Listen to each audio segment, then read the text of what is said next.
Hey, what's going on, everybody? My name is Trey. I'm a student at SDSU, currently a fourth year business management major. And for my entrepreneurial vlog report, I wanted to talk a little bit about a few different subjects, mainly revolving around leadership and independence and key strategies you can use to really take on your adult life as you graduate from college. So one subject that I wanted to touch on for today's vlog report was kind of how to manage independence as a young adult in today's world. I'm sure you've all heard the phrase, it takes a village, more than once while growing up. I know I have. But what happens in college when you pack up your things, say your goodbyes, and leave this proverbial village in search of independence and to follow your dreams? Well, learning to establish healthy habits and finding your rhythm is extremely important as a young adult in this process. While we all rely on others to some extent, it's important to learn how to navigate living on your own and feel confident in yourself and your abilities. So, as we move on past college, how do we conquer this impossible task? Here's a couple things that I've learned that will hopefully help you find success in becoming a successful and independent adult. The first step to this process is really learning a little bit more about yourself. In my opinion, this step is the absolutely most important out of all the lessons I've learned throughout the years. Take some time to check in with yourself, examine your passions, and set goals. It gets pretty easy to get lost in your school life and academics and lose your sense of purpose. And so many people get caught up in the hustle and bustle of the rest of the world and let others' opinions weigh them down.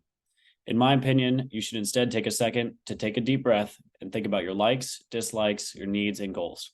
From there, you can begin to set a plan on how to get there. What's the point of independence if your life doesn't have a little bit of direction? At this point in life, it's really important to set a mission statement for yourself, but you can't do that without first evaluating what you like and dislike. So overall, learning a little bit more about yourself is really important. The second most helpful facet of this, in my opinion, is to more so learn about how to set a proper routine. While being alone or on your own can be overwhelming at times, I've found that establishing a routine can be a huge help. Setting simple, repetitive tasks throughout your week is immensely powerful and giving your life a healthy rhythm and teaches discipline that you don't always get to experience in the classroom. To me, having responsibility for yourself is one of the biggest challenges of adulthood, but is easy to overcome when you break it down bit by bit, especially when you're doing the things you love. For me, I love going out in the morning, going for a nice walk, and then going to the gym. And then after that, I can go ahead and make myself a nice meal, go to class, come home and decompress, go to the library, and then hang out with some friends in my free time. This is going to change after you move into the working world, but I'm sure that by building a healthy lifestyle based around habits, this can adapt over time.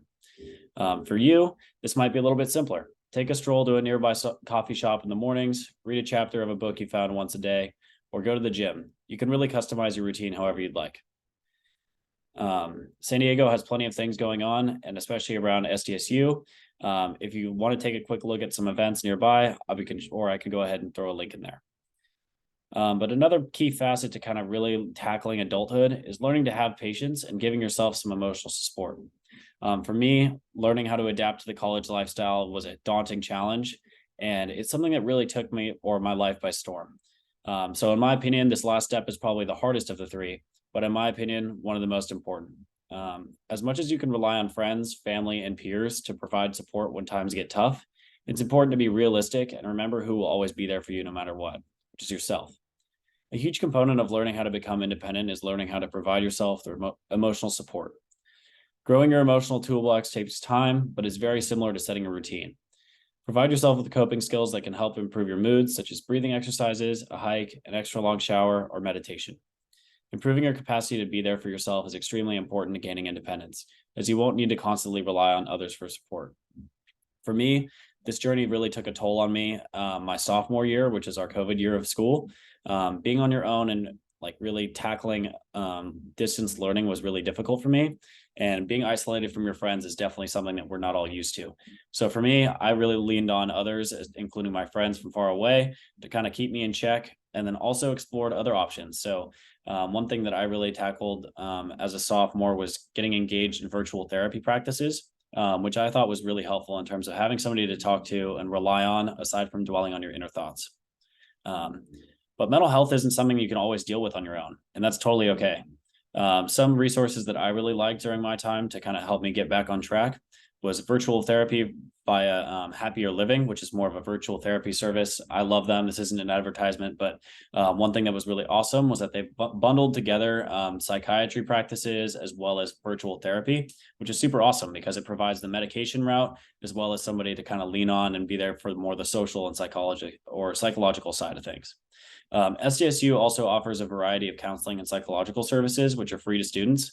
I won't be able to take advantage of this as a graduate, but if you're moving up in rank throughout your coursework, please go ahead and take a look at that. It's a great idea and a very, very easy way to gain access to key services that'll help you push through college.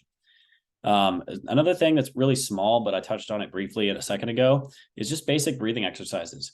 One thing that people tend to forget is that stress and psychological stresses are really tied into how you're feeling physically. So taking a second to really do a hard reset on your body and make sure that you breathe in deeply and breathe out slowly and really just center yourself is a key part of maintaining your mental health. So overall, independence is a very, very big subject, and a lot of people really approach it with a general definition. But as you grow up, you'll learn that independence is really key to like your own personal happiness. So developing strategies to really tackle this head on are key as you become a little bit older and push past graduation. So just to reiterate another couple times, here's the 3 strategies that I think are the most important to tackling this: learning about yourself, setting routines, and learning to give yourself emotional support. Thank you again for your time. Bye-bye.